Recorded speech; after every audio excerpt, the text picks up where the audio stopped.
দেশের পর্যটন খাতে বড় বাধা হয়ে দাঁড়াচ্ছে নিরাপত্তার অভাব। সাম্প্রতিক সময়ে দেশের প্রত্যন্ত অঞ্চলের মতো শেরপুরের ঝিনাইগাতী উপজেলার গজনী অবকাশ কেন্দ্রে ঘটেছে হামলার ঘটনা।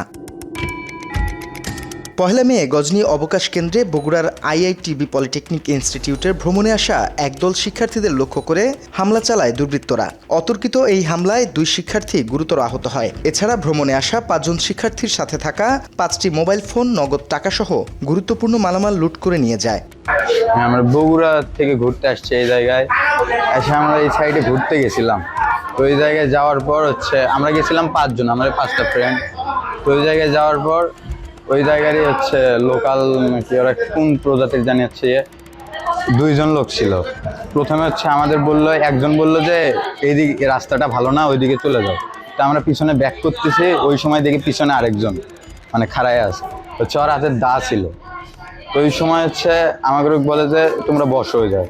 তো বসলাম, বসার পর বলে যে তোর ব্যাগে তোর কাছে কি আছে সবকিছু বের করে ব্যাগে রাখ। তো ব্যাগের একটা ব্যাগ ছিল, ব্যাগের ভিতরে সবকিছু রাখছি। তারপরে ওই জায়গা থেকে আমাকে নিয়ে কয় আমার সাথে আয়।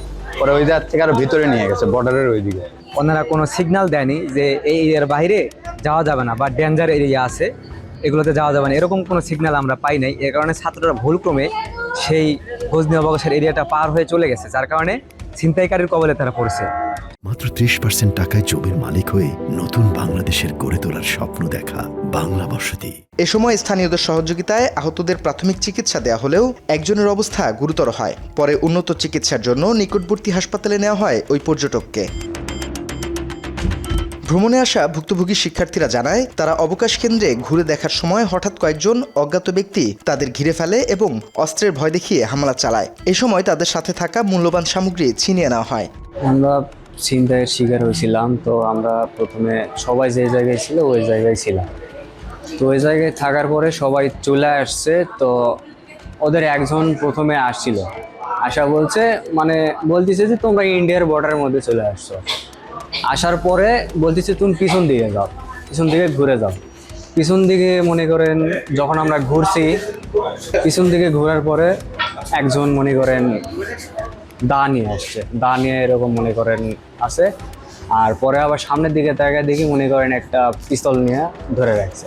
বাংলা এডিশন একাধিকবার যোগাযোগ করলে শেরপুর পুলিশ সুপার এ ব্যাপারে কোনো বক্তব্য দিতে রাজি হয়নি। অন্যদিকে ভ্রমণে আসা পর্যটক ও স্থানীয়দের তথ্য মতে গজনী অবকাশ কেন্দ্র এলাকায় পর্যাপ্ত নিরাপত্তা ব্যবস্থা না থাকায় প্রায়ই এ ধরনের ঘটনা ঘটছে। যথাযথ নিরাপত্তা ব্যবস্থা না থাকায় পর্যটকদের মধ্যে দিন দিন উদ্বেগ তৈরি হচ্ছে।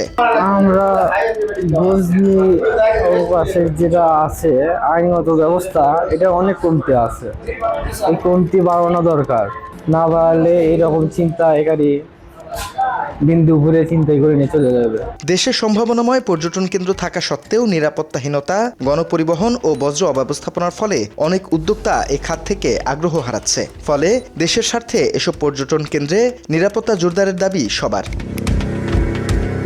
তথ্যচিত্রে জান্নাতুল বাকি, বাংলা এডিশন।